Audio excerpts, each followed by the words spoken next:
ઓમ નમો ભગવતે વાસુદેવાય। પ્રિય ભક્તજનો, આપ સૌનું હાર્દિક સ્વાગત છે અમારી આ ચેનલ સંપૂર્ણ જ્ઞાન ગુજરાતીમાં।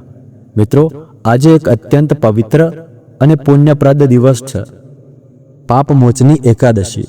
શાસ્ત્રોમાં કહેવામાં આવ્યું છે કે આ એકાદશી એ એવી તિથિ છે જે મનુષ્યના અનેક પાપોનો નાશ કરી શકે છે અને જીવનમાં નવી પવિત્રતા લાવી શકે છે। પાપમોચની નામનો અર્થ જ છે પાપોથી મુક્તિ આપનાર। જો કોઈ વ્યક્તિ આ દિવસે ભક્તિપૂર્વક ભગવાન શ્રી હરિનું સ્મરણ કરે, ઉપવાસ કરે અને ભગવાનના નામનો જપ કરે તો તેના જીવનમાં રહેલા અંધકાર ધીમે ધીમે દૂર થવા લાગે છે। પરંતુ ભક્તજનો, માત્ર ઉપવાસ કરવો પૂરતું નથી। સાચી એકાદશી ત્યારે પૂર્ણ થાય છે જ્યારે મન, વાણી અને વિચાર પણ શુદ્ધ થાય। અને મનને શુદ્ધ અને સ્થિર બનાવવાનો સૌથી શ્રેષ્ઠ માર્ગ છે ભગવાનના દિવ્ય જ્ઞાનનો પાઠ। આજે આપણે ભગવદ્ ગીતાના એક એવા અધ્યાયમાં પ્રવેશ કરવા જઈ રહ્યા છીએ જે અધ્યાય જીવન બદલાવી શકે છે, મનને જીતવાનું શાસ્ત્ર શીખવી શકે છે અને અંતર્મનની શાંતિ સુધી લઈ જઈ શકે છે।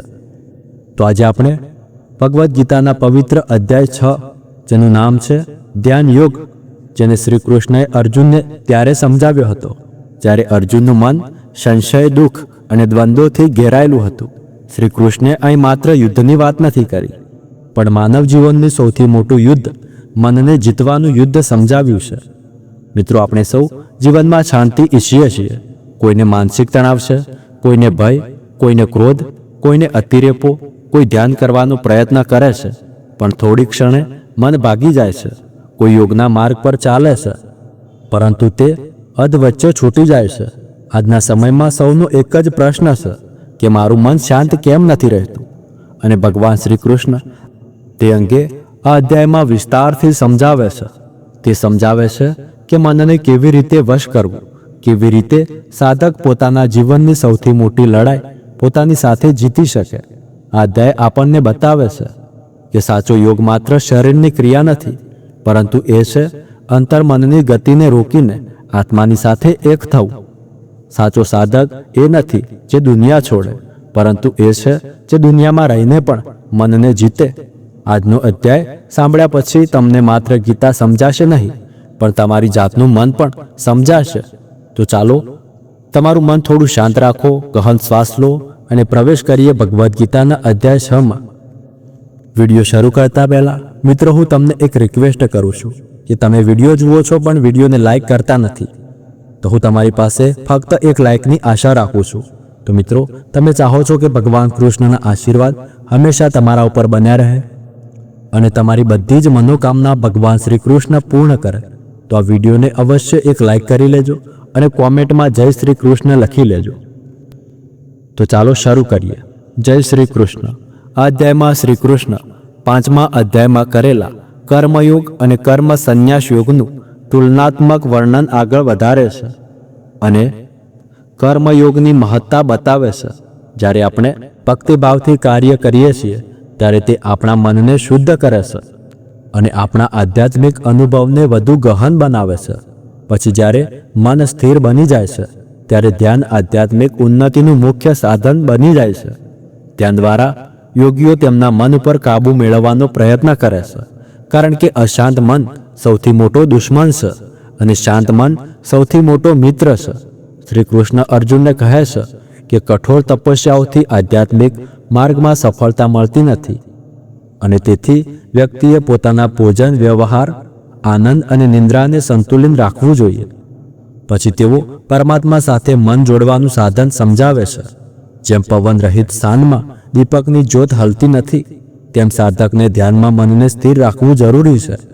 મનને વશમાં કરવું કઠિન છે, પરંતુ સાધના અને અનાસક્તિથી તેને નિયંત્રિત કરી શકાય છે। તેથી જ્યારે મન ભટકવા લાગે ત્યારે તરત તેને પાછું લાવીને ભગવાન પર એકાગ્ર કરવું જોઈએ। જ્યારે મન શુદ્ધ થઈ જાય છે ત્યારે તે પરમ શાંતિમાં સ્થિર થાય છે। સમાધિ કહેવાતી આ આનંદમય સ્થિતિમાં વ્યક્તિ અસમિત દિવ્ય આનંદનો અનુભવ કરે છે। અર્જુન પછી શ્રી કૃષ્ણને એક અત્યંત મહત્વપૂર્ણ પ્રશ્ન પૂછે છે કે હે પ્રભુ, જો કોઈ સાધક યોગ માર્ગ પર ચાલવાનું શરૂ કરે પરંતુ મનની અસ્થિરતા અને વિક્ષેપોના કારણે મધ્યમાં જ છૂટી જાય તો તેનું શું? આ પ્રશ્ન તો દરેક આધ્યાત્મિક સાધકનો છે. શ્રી કૃષ્ણ અર્જુનને આશ્વાસન આપે છે કે જે કોઈ માનવી સાચા હૃદયથી ભગવાનને પામવાનો પ્રયત્ન કરે છે તેનું કલ્યાણ કદી નષ્ટ થતું નથી. દુષ્ટતા, પાપ અથવા અધર્મ જ એવો સાધકને ક્યારેય ગ્રસતો નથી. ભગવાન આપણા પાછલા અનેક જન્મોની આધ્યાત્મિક સાધના, પુણ્ય અને પ્રયત્નોનો હિસાબ રાખે છે. આજ જન્મે જો સાધના અધૂરી રહી જાય તો આગલા જન્મમાં એ જ પ્રયત્ન ફરી જાગૃત થાય છે અને જ્યાંથી યાત્રા અધૂરી રહી હતી ત્યાંથી જ આગળ ચાલુ થાય છે. શ્રી કૃષ્ણ સમજાવે છે કે યોગીઓના ઘણા જન્મોના પુરુષાર્થનું ફળ મેળવવાથી તેઓ અંતે ભગવાન પ્રાપ્તિ સુધી પહોંચી જાય છે. અને આ અધ્યાયના અંતે શ્રી કૃષ્ણ અર્જુનને એક અત્યંત ઊંચો સિદ્ધાંત આપે છે. તપસ્વી કરતાં યોગી શ્રેષ્ઠ છે, જ્ઞાની કરતાં પણ યોગી શ્રેષ્ઠ છે, અને માત્ર કર્મ વિધિઓમાં પ્રવર્તન કરનારા કરતાં પણ યોગી શ્રેષ્ઠ છે. પરંતુ બધા યોગીઓમાં પણ જે ભગવાનમાં અખંડ ભક્તિથી જોડાયેલ છે, જેનું હૃદય નિષ્ઠાપૂર્વક પ્રભુનો પ્રેમ અનુભવતું હોય, એ ભક્તિ યોગી સર્વોથી શ્રેષ્ઠ છે. પૂર્ણ પુરુષોત્તમ પરમેશ્વર બોલ્યા કે જે મનુષ્ય કર્મોના ફળની અપેક્ષા રાખ્યા વિના તેના નિયત કર્તવ્યોનું પાલન કરે છે તેઓ વાસ્તવિક સંન્યાસી અને યોગી છે, નહીં કે એ જેમણે કેવળ અગ્નિહોત્ર યજ્ઞ કરવાનું બંધ કરી દીધું છે કે તેના શારીરિક કર્તવ્યોનો ત્યાગ કરી દીધો છે. જે સંન્યાસ તરીકે ઓળખાય છે તે યોગથી અભિન્ન છે, કારણ કે સાંસારિક ઈચ્છાઓના પરિત્યાગ વિના કોઈ પણ યોગી બની શકતું નથી. યોગમાં પૂર્ણતા માટે અભિલાષી નવોદિત જીવાત્મા માટે આસક્તિ રહિત કાર્ય કરવું એ સાધન કહેવાય છે. જ્યારે મુનિ કે જે સિદ્ધ યોગી છે તેના માટે ધ્યાનમાં પરમ શાંતિ એ જ સાધન કહેવાય છે. જ્યારે મનુષ્ય કર્મ ફળો અંગેની સર્વ કામનાઓનો ત્યાગ કરીને ન તો ઇન્દ્રિય વિષયો પ્રત્યે કે ન તો કર્મ પ્રત્યે આસક્ત હોય છે તે મનુષ્ય યોગ વિજ્ઞાનમાં આરૂઢ કહેવાય છે. મનુષ્ય મનોબળથી સ્વયંનો ઉદ્ધાર કરવો જોઈએ અને પતન થવા દેવું જોઈએ નહીં, કારણ કે મન મનુષ્યનો મિત્ર પણ છે અને શત્રુ પણ છે. જેમણે મન પર વિજય પ્રાપ્ત કર્યો છે તેમના માટે મન એ મિત્ર છે. જે લોકો આમ કરવામાં નિષ્ફળ નીવડે છે તેમના માટે મન શત્રુ સમાન કાર્ય કરે છે. યોગીઓ કે જેમણે મન પર વિજય પ્રાપ્ત કર્યો છે તેઓ ઠંડી અને ગરમી, સુખ અને દુઃખ, માન અને અપમાન આવા કાર્યોમાં દ્વૈતતાથી ઉપર ઉઠી જાય છે. આવા યોગીઓ ભગવાનની ભક્તિમાં શાંતિમય અને અડગ રહે છે. યોગી કે જે જ્ઞાન અને વિવેક બુદ્ધિથી તૃપ્ત થયેલા છે અને જેણે ઇન્દ્રિયો પર વિજય પ્રાપ્ત કર્યો છે તેઓ સર્વ સંજોગોમાં અવચલિત રહે છે. તેઓ સર્વ પદાર્થો, ધૂળ, પથરા અને સુવર્ણને એક સમાન જુએ છે. યોગીઓ સર્વને શુભેચ્છકો, મિત્રો, શત્રુઓ, પવિત્ર લોકો અને પાપીઓને નિષ્પક્ષ બુદ્ધિથી જુએ છે. તે યોગી કે જે મિત્ર, સાથી અને શત્રુ પ્રત્યે સમાન બુદ્ધિ ધરાવે છે, શત્રુ અને સંબંધીઓ પ્રત્યે તટસ્થ રહે છે અને પુણ્યશાળી અને પાપી પ્રત્યે સમદર્શી રહે છે. તેને મનુષ્યોમાં વિશિષ્ટ ગણવામાં આવે છે. જેઓ યોગની અવસ્થા પ્રાપ્ત કરવા અભિલાષી હોય છે તેમણે એકાંતમાં નિવાસ કરવો જોઈએ. નિયંત્રિત મન અને શરીર સહિત નિરંતર ધ્યાનમાં લીન રહેવું જોઈએ. ભોગની કામનાઓના સંગ્રહ અને સ્વામિત્વથી મુક્ત રહેવું જોઈએ. યોગ સાધના કરવા માટે કુશ, મૃગચર્મ અને વસ્ત્રનું એકબીજા ઉપર આવરણ કરીને પવિત્ર સ્નાન ઉપર આસન બનાવવું જોઈએ. આસન ન તો અતિ ઊંચું હોવું જોઈએ ન તો અતિ નીચું હોવું જોઈએ. તેના પર દ્રઢતાપૂર્વક બેસીને યોગીએ સર્વ વિચારો અને પ્રવૃત્તિઓને નિયંત્રિત કરીને મનને એક બિંદુ પર કેન્દ્રિત કરી ધ્યાન દ્વારા મનને શુદ્ધ કરવાનો પ્રયાસ કરવો જોઈએ.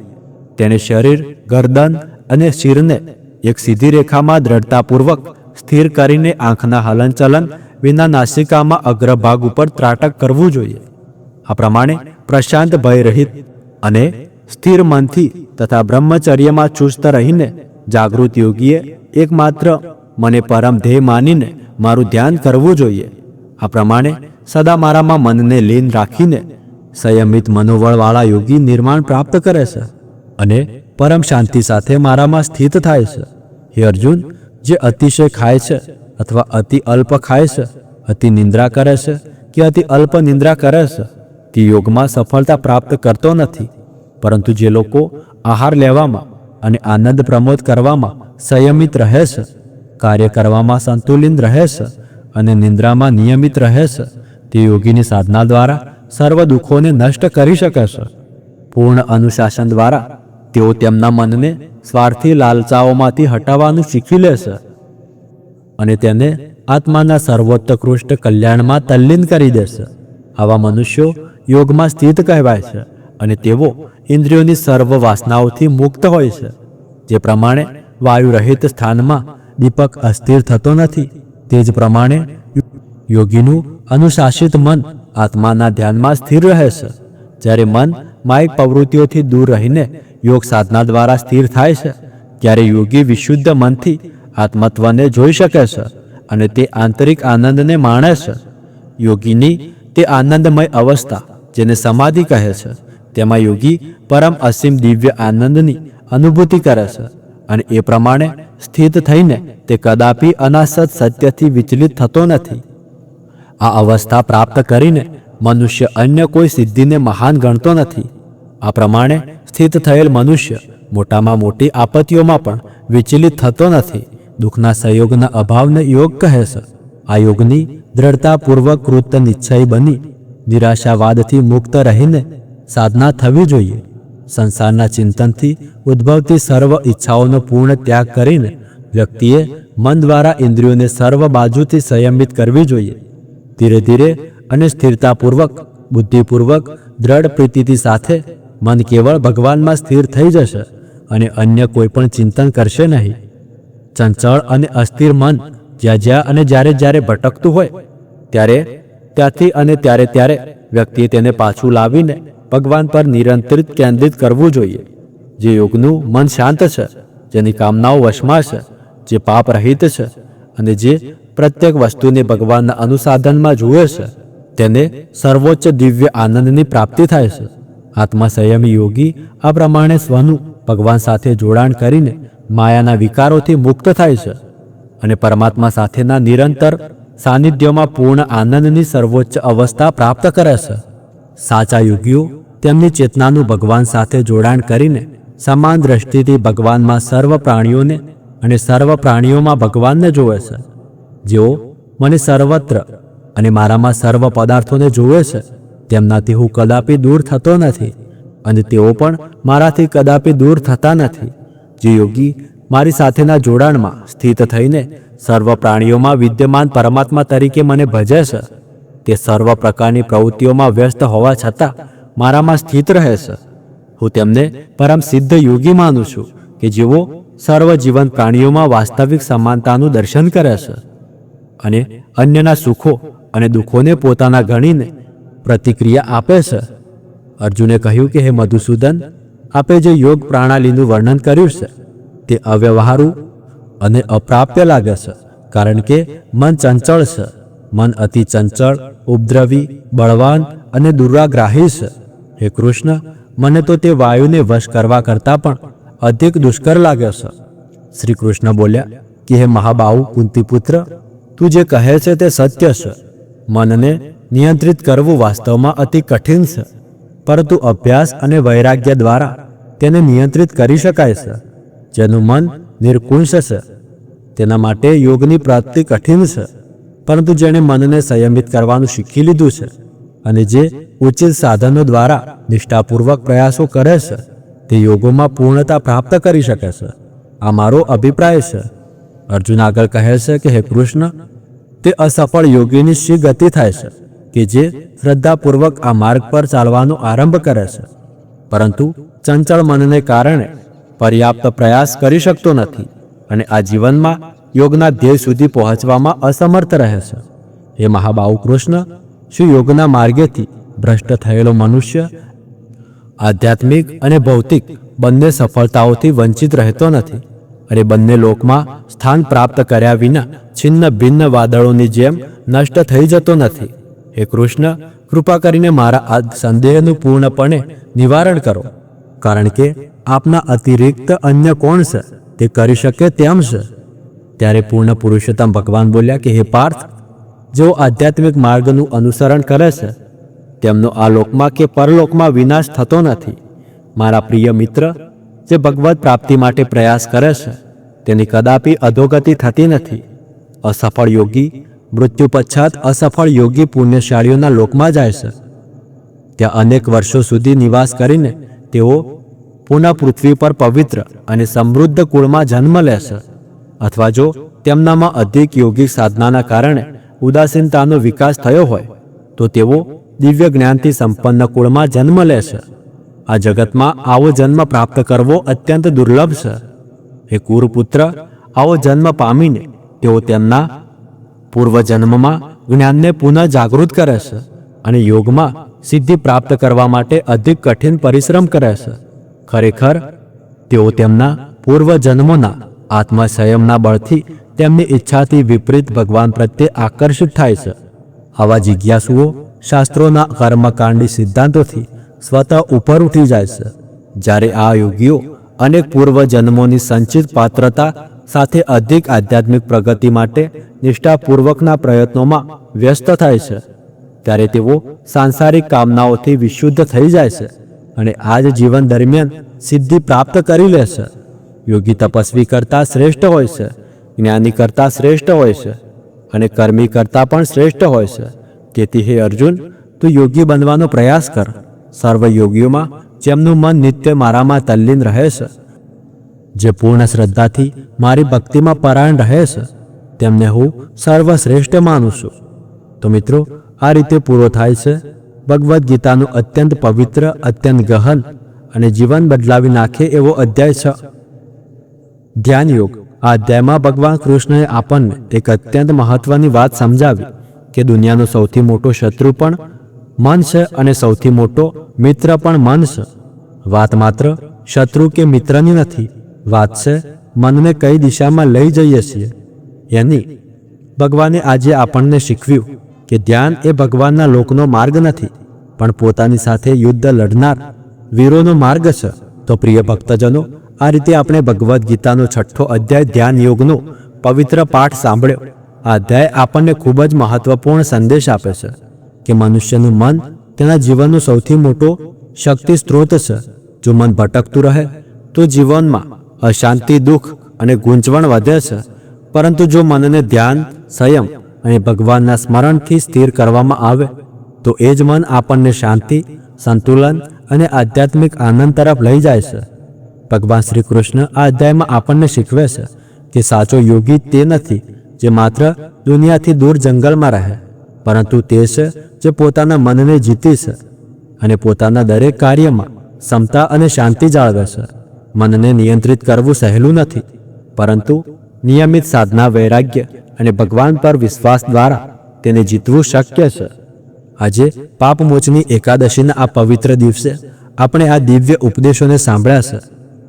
શાસ્ત્રોમાં કહેવામાં આવ્યું છે કે જે વ્યક્તિ આ પવિત્ર દિવસે ભગવાનનું સ્મરણ કરે છે, ગીતા જેવા પવિત્ર ગ્રંથોનું શ્રવણ કરે છે અને પોતાના મનને શુદ્ધ બનવાનો પ્રયત્ન કરે છે, તેના જીવનના અનેક પાપો ધીમે ધીમે નષ્ટ થવા લાગે છે.